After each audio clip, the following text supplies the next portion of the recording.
Friends, आपका स्वागत है सिविलियन क्लासेस में। तो प्यारे बच्चों, आज हम बात करेंगे मैकेनिक्स ऑफ स्ट्रक्चर के बारे में। तो प्यारे बच्चों, मैकेनिक्स ऑफ स्ट्रक्चर में आज हम पढ़ेंगे नया यूनिट जिसका नाम है elastic constant and principal stresses. प्यारे बच्चों, बहुत ही इंपॉर्टेंट टॉपिक है, इसको बहुत अच्छे तरीके से पढ़ेंगे और बहुत ही आसान टॉपिक है। ठीक है प्यारे बच्चों, तो सबसे पहले हम बात करेंगे इलास्टिक कांस्टेंट के, उसके बाद हम पढ़ेंगे प्रिंसिपल स्ट्रेस। ठीक है ना। तो प्यारे बच्चों, बहुत सारे इलास्टिक कांस्टेंट होते हैं, उसको बारी बारी से हम लोग डील करेंगे। तो पहला है आपका यंग्स मॉडुलस। तो प्यारे बच्चों, यंग्स मॉडुलस या मॉडुलस ऑफ इलास्टिसिटी को पढ़ने से पहले हम समझेंगे इलास्टिसिटी। तो प्यारे बच्चों, इलास्टिसिटी का डिफिनेशन हमने पहले यूनिट्स में भी दिया था। इलास्टिसिटी क्या होता है? किसी भी मटेरियल का वह प्रॉपर्टी होता है जिसके कारण अपने शेप एंड साइज को रिगेन करने का कोशिश करता है जब उसमें से डिफॉर्मिंग फोर्स को रिमूव किया जाए। पहले भी इसको समझा चुके हैं प्यारे बच्चों, है ना, कि इलास्टिसिटी किसी भी मटेरियल का वह प्रॉपर्टी है जिसके कारण वो अपने शेप एंड साइज में आने का कोशिश करता है, रिगेन करने का कोशिश करता है जब उसमें से डिफॉर्मिंग फोर्स को रिमूव किया जाए। बात समझ में आ गया? चलिए, बहुत अच्छा। अब हम बात करेंगे यंग्स मॉडुलस या मॉडुलस ऑफ इलास्टिसिटी। पहले बच्चों, इसका भी हम लोग डिफिनेशन पढ़ चुके हैं। कब? जब हम हुक्स लॉ पढ़ा रहे थे ना, जब हम हुक्स लॉ पढ़ा रहे थे तो इसका डिफिनेशन हमने बताया था कि यंग्स मॉडुलस क्या होता है? रेशियो होता है simple stress to the simple strain, या हम बोल सकते हैं longitudinal stress to the linear strain, या हम बोल सकते हैं सिर्फ स्ट्रेस बाय स्ट्रेन। बात समझ में आया? तो प्यारे बच्चों, इसको ई से डिनोट करते हैं। किससे? ई से डिनोट करते हैं। तो आपको ये बात हम पहले भी बता चुके होंगे कि यंग्स मॉडुलस को क्या होता है? Longitudinal stress by strain. कैसे प्यारे बच्चों? क्योंकि हमने ये बताया था हुक्स लॉ के अनुसार कि stress is directly proportional to the strain, और इस प्रोपोर्शनल कोएफिशिएंट को हटाने के लिए कांस्टेंट लाते थे जिसका नाम होता था यंग्स मॉडुलस या मॉडुलस ऑफ इलास्टिसिटी। अब मॉडुलस ऑफ इलास्टिसिटी क्या हो जाएगा प्यारे बच्चों? स्ट्रेस। इधर ले आइए तो स्ट्रेन, है ना। तो यही बात हमने लिखा है। लॉन्गिट्यूडनल स्ट्रेस बोलिए, चाहे सिंपल उसको सिर्फ स्ट्रेस बोल दीजिए, या लीनियर स्ट्रेन बोलिए, या सिंपल उसको स्ट्रेन बोल दीजिए। तो यंग्स मॉडुलस या स्ट्रेस बटे स्ट्रेन का क्या है प्यारे बच्चों? रेशियो है। और हमको ये पता है कि स्ट्रेन का कोई यूनिट नहीं होता है, जबकि स्ट्रेस का न्यूटन पर मीटर स्क्वायर। तो जो आपका स्ट्रेस का होता है यूनिट, वही यूनिट क्या होगा? यंग्स मॉडुलस का होगा। तो इट्स ए यूनिट, इट्स माने यंग्स मॉडुलस के बारे में बात कर रहे हैं। It's a unit is newton per metre square, या मेगा पास्कल, गीगा पास्कल, या किलो पास्कल। बच्चों, ये सब यूनिट्स होते हैं क्या करने के? यंग्स मॉडुलस को यंग्स मॉडुलस का यूनिट है। यहाँ बोल सकते हैं स्ट्रेस का भी यूनिट है। किसका? स्ट्रेस का। पहले बच्चों, कुछ मटेरियल से आपको याद रखना होगा मॉडुलस ऑफ इलास्टिसिटी का वैल्यू, जैसे कि स्टील सबसे ज्यादा इंपॉर्टेंट है। स्टील मटेरियल का यंग्स मॉडुलस याद रखना। तो याद रखिएगा प्यारे बच्चों, यंग्स मॉडुलस ऑफ स्टील होता है 2 × 10⁵ न्यूटन पर मिलीमीटर स्क्वायर। प्यारे बच्चों, न्यूटन पर मिलीमीटर स्क्वायर का ही कोई मेगा पास्कल कहते हैं, ये हमने बताया था।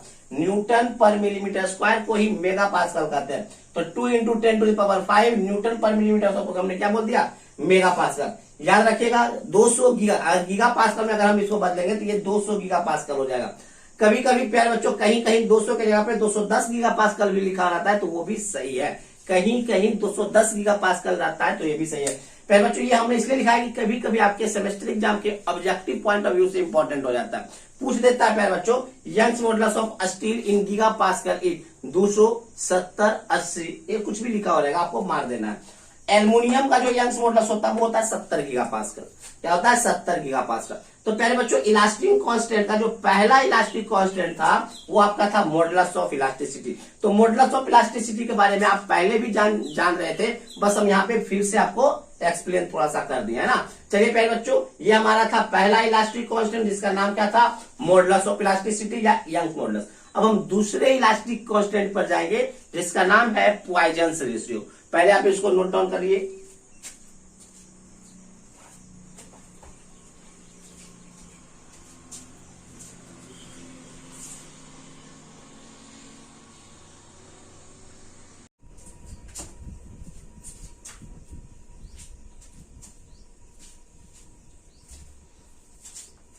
तो प्यारे बच्चों, अब हम बात करेंगे दूसरे इलास्टिक कांस्टेंट जिसका नाम है पॉइजन्स रेशियो।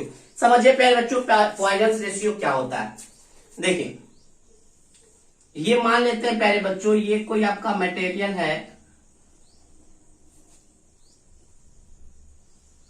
ये मान लेते हैं कोई आपका मटेरियल है जिसका लेंथ जो है ना L है, जिसका लेंथ L है और डायमीटर D।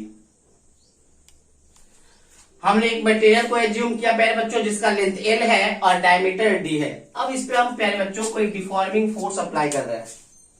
क्या करते हैं? कोई डिफॉर्मिंग फोर्स अप्लाई करते हैं। मान लेते हैं प्यारे बच्चों कोई डिफॉर्मिंग फोर्स अप्लाई किए। प्यारे बच्चों ये डिफॉर्मिंग फोर्स क्या करेगा? टेंसाइल फोर्स है तो लेंथ को बढ़ाएगा, ये तो ऑब्वियस सी बात है। तो देखिए प्यारे बच्चों, इस डिफॉर्मिंग फोर्स के कारण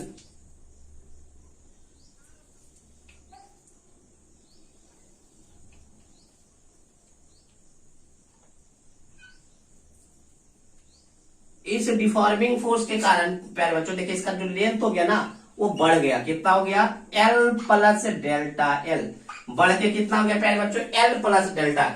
बस अगर इसके डायमीटर को देखिएगा प्यारे बच्चों, इसका डायमीटर घट गया, इधर लिख देते हैं, बट इसका जो डायमीटर है ना प्यारे बच्चों वो घट गया। D minus delta D, D था, डी से कुछ घट गया तो डेल्टा डी हो गया, D माइनस डेल्टा डी। तो डेल्टा डी घट गया डायमीटर, जबकि लेंथ डेल्टा एल बढ़ गया प्यारे बच्चों। तो हमने आपको डिफिनीशन एक लिखाया था प्यारे बच्चों टाइप्स ऑफ स्ट्रेन में। प्यारे बच्चों एक आपका था लीनियर स्ट्रेन या लॉन्गिट्यूडनल स्ट्रेन। तो लीनियर स्ट्रेन क्या था प्यारे बच्चों? चेंज इन लेंथ बटे original length, change in length बटे ओरिजिनल लेंथ। और लैटरल स्ट्रेन क्या था प्यारे बच्चों? लैटरल स्ट्रेन था change in lateral dimension. Lateral dimension क्या है? डायमीटर, तो डेल्टा डी अब बटे ओरिजिनल डायमेंशन। यही तो था, याद कीजिए प्यारे बच्चों, फर्स्ट यूनिट में आपको पढ़ाया गया होगा lateral strain, linear strain, volumetric strain, है ना। तो प्यारे बच्चों लैटरल स्ट्रेन हो जाएगा डेल्टा डी बटे डी एंड लीनियर स्ट्रेन हो जाएगा डेल्टा एल बाई एल। अब देखिए प्यारे बच्चों, आप याद देखिए, अगर डिफॉर्मिंग फोर्स टेंसाइल नेचर का है तो लेंथ बढ़ा जबकि डायमीटर घटा, लेंथ बढ़ा और डायमीटर घटा। इसका मतलब प्यारे बच्चों लैटरल स्ट्रेन को क्या लिख सकते हैं? Minus delta divide, minus delta divide, ठीक है ना। तो चलिए प्यारे बच्चों हम डिफिनीशन पे चलते हैं, पॉइजन रेशियो के डिफिनीशन पे चलते हैं। It is the ratio of lateral strain to the linear strain. प्यारे बच्चों लैटरल स्ट्रेन बटे लीनियर स्ट्रेन, लैटरल स्ट्रेन बटे लीनियर स्ट्रेन क्या कहलाता है? पॉइजन रेशियो कहलाता है प्यारे बच्चों। लैटरल स्ट्रेन और लीनियर स्ट्रेन का जो रेशियो होता है वही आपका पॉइजन रेशियो कहलाता है। It is denoted by mu, किससे डिनोट करते हैं? म्यू से डिनोट करते हैं, म्यू से डिनोट करते हैं, ठीक है ना। तो हमने क्या लिखा? म्यू बराबर लैटरल स्ट्रेन बटे लीनियर स्ट्रेन। अब प्यारे बच्चों लैटरल स्ट्रेन और लीनियर स्ट्रेन को हमने मोड में घेर दिया। मोड समझते होंगे, मैथ में पढ़े होंगे प्यारे बच्चों। मोड, मोड का मतलब होता है प्यारे बच्चों, मोड से कोई भी नंबर निकलता है तो पॉजिटिव निकलता है। क्या निकलता है? पॉजिटिव। हमने मोड से क्यों घेरा उसके बारे में भी बताते हैं। देखिए लैटरल स्ट्रेन क्या है? नेगेटिव, लीनियर स्ट्रेन क्या है? पॉजिटिव। तो नेगेटिव बटे पॉजिटिव नेगेटिव आएगा, तो हम नेगेटिव वैल्यू नहीं बताना चाहते हैं पॉइजन रेशियो को, तो इसीलिए हम क्या करते हैं? मोड से घेर देते हैं, ठीक है ना। अगर मान लीजिए प्यारे बच्चों ये कॉम्प्रेसिव नेचर का नहीं होके आपका टेंसाइल नेचर का ये डिफॉर्मिंग फोर्स नहीं होगा, कॉम्प्रेसिव नेचर का होता तो लेंथ घटता तो डायमीटर बढ़ता। अगर आप किसी मेटल को दाबिएगा तो लेंथ घटेगा तो डायमीटर बढ़ेगा। तो लेंथ घटेगा मतलब ये नेगेटिव तो ये पॉजिटिव, फिर भी दोनों का रेशियो क्या हो जाएगा? नेगेटिव। तो हम नेगेटिव नहीं बताना चाहते इसीलिए दोनों क्या किए? मॉड में रखे हैं। तो देखिए पहले बच्चों म्यू बराबर क्या है? मतलब पॉइजन रेशियो बराबर हमने क्या बताया? लैटरल स्ट्रेन बटे लीनियर स्ट्रेन। लैटरल स्ट्रेन किससे डिनोट करते हैं? डेल्टा डी बाई डी, जबकि लीनियर स्ट्रेन को डेल्टा एल बटे एल। तो डेल्टा डी बटे डेल्टा एल बटे एल। अब देखिए प्यारे बच्चों अगर हम इसके यूनिट के बारे में बात करें, पॉइजन रेशियो के यूनिट के बारे में बात करें तो देखिए ऊपर भी स्ट्रेन नीचे भी स्ट्रेन, और स्ट्रेन का कोई यूनिट नहीं होता है तो टोटल पॉइजन रेशियो का भी कोई यूनिट नहीं होगा। तो हम बोल सकते हैं कि पॉइजन रेशियो जो होता है ना यूनिट लेस क्वांटिटी होता है। क्या होता है? यूनिट लेस क्वांटिटी होता है। बात समझ में आ गया। अगर इसके वैल्यू के बारे में बात करें प्यारे बच्चों तो पॉइजन रेशियो का वैल्यू जो होता है ना 0 to 0.5 होता है फॉर इंजीनियरिंग मटेरियल। अगर आपके एग्जाम में आता है तो आपको यही आंसर बताना है। अगर आपको एग्जाम में आता है तो आपको आंसर यही बताना है, दूसरा आंसर नहीं बताना है। 0 to 0.5। बट ये जो डाटा है ना वो किसके लिए? इंजीनियरिंग मटेरियल के लिए। इंजीनियरिंग अगर रेंज देखिए प्यारे बच्चों एक्चुअली -1 भी होता है। -1 सिर्फ एक मटेरियल का होता है, जो ब्लड होता है ना, ब्लड खून के टिश्यू का होता है -1। खून के टिश्यू का जो आपका पॉइजन रेशियो का वैल्यू होता है वो -1 होता है। तो प्यारे बच्चों बस ये नॉलेज के लिए सही है, बट आपको एग्जाम में आपको बताना है 0 to 0.5, 0 to 0.5। अगर आपके सेमेस्टर एग्जाम के ऑब्जेक्टिव क्वेश्चन में आता है कि range of Poisson ratio is, तो आपको ऑप्शन कौन सा टिक करना है? 0 to 0.5। तो प्यारे बच्चों इस प्रकार से हमने दूसरे इलास्टिक कांस्टेंट के बारे में भी हमने देख लिया, ठीक है ना। चलिए इसको नोट डाउन कर लीजिए।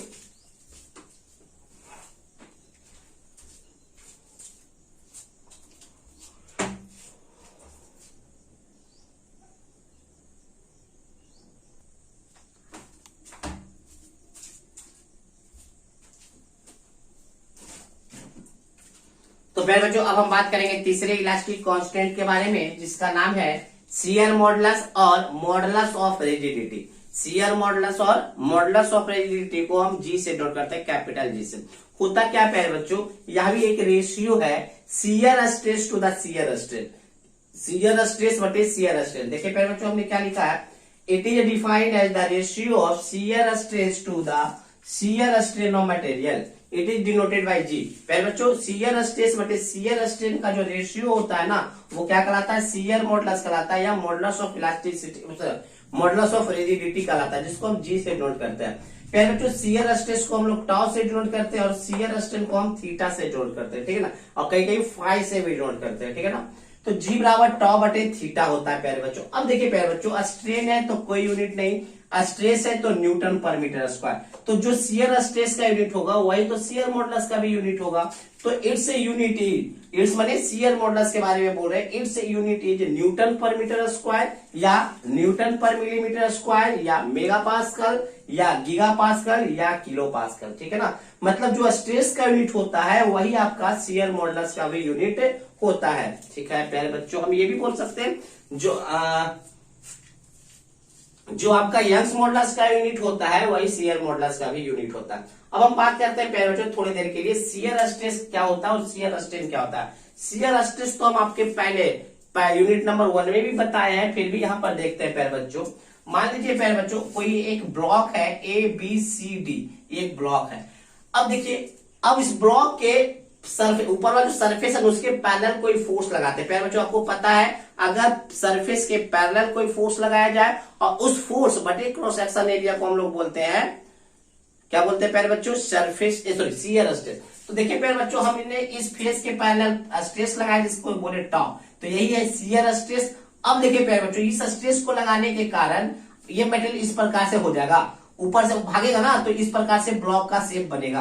तो देखिए प्यारे बच्चों जितना एंगल डिफॉर्म करता है वही कराता है शियर स्ट्रेन। अगर हम शियर स्ट्रेन के बारे में डिफिनीशन दे तो शियर स्ट्रेन का डिफिनीशन होता है सीसी डैश बटे बीसी, बीसी बात समझ में आया, सीसी डैश बटे बीसी।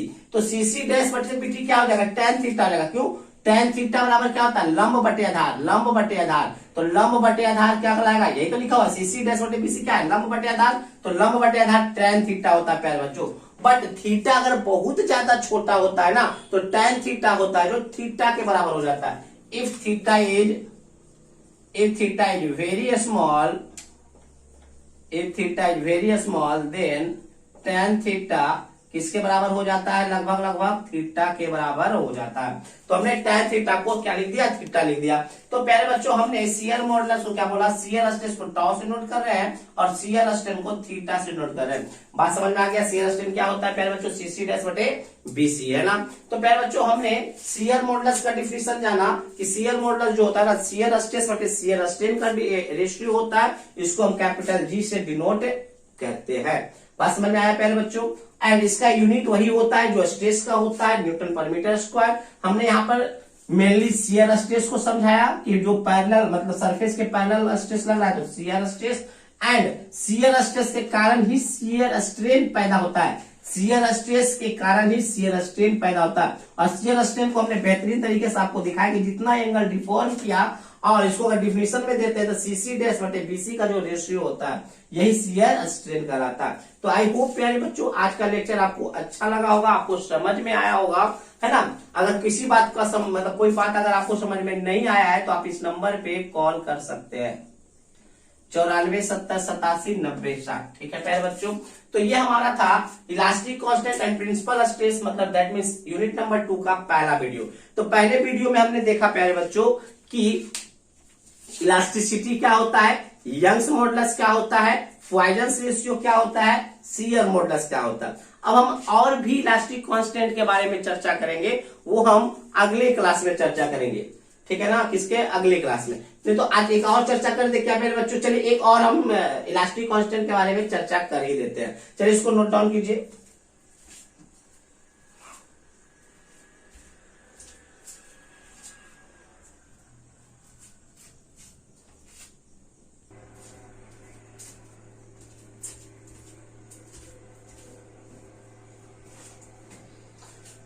तो प्यारे बच्चों हम लास्ट इलास्टिक कांस्टेंट के बारे में चर्चा कर रहे थे, बेकार का इसको छोड़ने वाले थे, लास्ट ही है ना, बल्क मॉडुलस, ठीक है ना। तो बल्क मॉडुलस क्या होता है प्यारे बच्चों, it is the ratio of direct stress to the volumetric strain. अगर किसी मटेरियल पे आप स्ट्रेस लगा रहे हैं तो स्ट्रेस बटे उस स्ट्रेस के कारण वहां पे वॉल्यूमेट्रिक चेंज हुआ होगा, चेंज इन वॉल्यूम बटे ओरिजिनल वॉल्यूम, तो इसी का जो रेशियो होता है वो कहलाता है आपका बल्क मॉडुलस। तो देखिए प्यारे बच्चों हमने क्या लिखा है, it is the ratio of direct stress to the volumetric strain. Direct stress और उस मटेरियल के वॉल्यूमेट्रिक स्ट्रेन का जो रेशियो होता है ना, वही आपका बल्क मॉडुलस कहलाता है। और बल्क मॉडुलस को हम लोग के से डिनोट करते हैं। ये जो टर्म है ना प्यारे बच्चों, आप लोग फ्लूइड मैकेनिक्स के फर्स्ट चैप्टर में भी पढ़े होंगे, है ना। तो it is denoted by capital के। तो के बराबर हमने क्या बोला प्यारे बच्चों, डायरेक्ट स्ट्रेस बटे वॉल्यूमेट्रिक स्ट्रेन।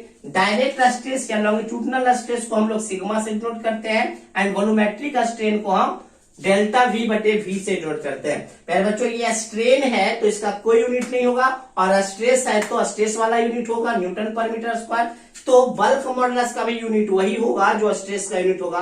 तो हमने क्या लिखा है, its unit is newton per metre square, pascal, newton per millimetre square, mega pascal, giga pascal, kilo pascal. इन सब से आप क्या कर सकते हैं, बल्क मॉडुलस को दिखा सकते हैं, है ना। ये उसके यूनिट को रिप्रेजेंट करने का तरीका है। जैसे देखिए प्यारे बच्चों ये आपका कोई ब्लॉक है, इस ब्लॉक पे हमने स्ट्रेस लगाया, डायरेक्ट स्ट्रेस कितना लगाया, सिग्मा। अब देखिए प्यारे बच्चों इस डायरेक्ट स्ट्रेस के कारण कुछ ना कुछ इसके वॉल्यूम में चेंज हुआ होगा, तो हम क्या निकाल लेंगे, वॉल्यूमेट्रिक स्ट्रेन। क्या निकालेंगे, वॉल्यूमेट्रिक स्ट्रेन। तो पहले बच्चों वॉल्यूमेट्रिक देखिए इस डायरेक्ट स्ट्रेस से कारण कुछ ना कुछ उसके वॉल्यूम में अगर चेंज हुआ होगा तो चेंज इन वॉल्यूम, अब बटे इनिशियल में इसका जो ओरिजिनल वॉल्यूम था वो ओरिजिनल वॉल्यूम, तो चेंज इन वॉल्यूम बटे ओरिजिनल वॉल्यूम में क्या कहलाता है, वॉल्यूमेट्रिक स्ट्रेन कहलाता है। तो डायरेक्ट स्ट्रेस बटे वॉल्यूमेट्रिक स्ट्रेन का जो रेशियो होता है ना, वो आपका कहलाता है बल्क मॉडुलस। आई होप प्यारे बच्चों आपको सारा जितना भी आपको इलास्टिक कांस्टेंट हमने बताया, कौन कौन सा, मॉडुलस ऑफ इलास्टिसिटी के बारे में बताया, फिर हमने पॉइजन रेशियो के बारे में बताया, शियर मॉडुलस के बारे में बताया, एंड लास्ट बल्क मॉडुलस के बारे में बताया। तो पहले तो इन चारों जो चारों इलास्टिक कांस्टेंट है आपको बेहतरीन तरीके से समझ में आ गया होगा। अगर नहीं समझ में आया होगा तो पहले बच्चों हमारे जो नंबर हमने लिखाया था उस नंबर पे आप कॉल कर सकते हैं, ठीक है प्यारे बच्चों। तो आज के लिए बस इतना ही, अगले क्लास में इलास्टिक कांस्टेंट को ही आगे बढ़ाएंगे, ठीक है ना। Thank you.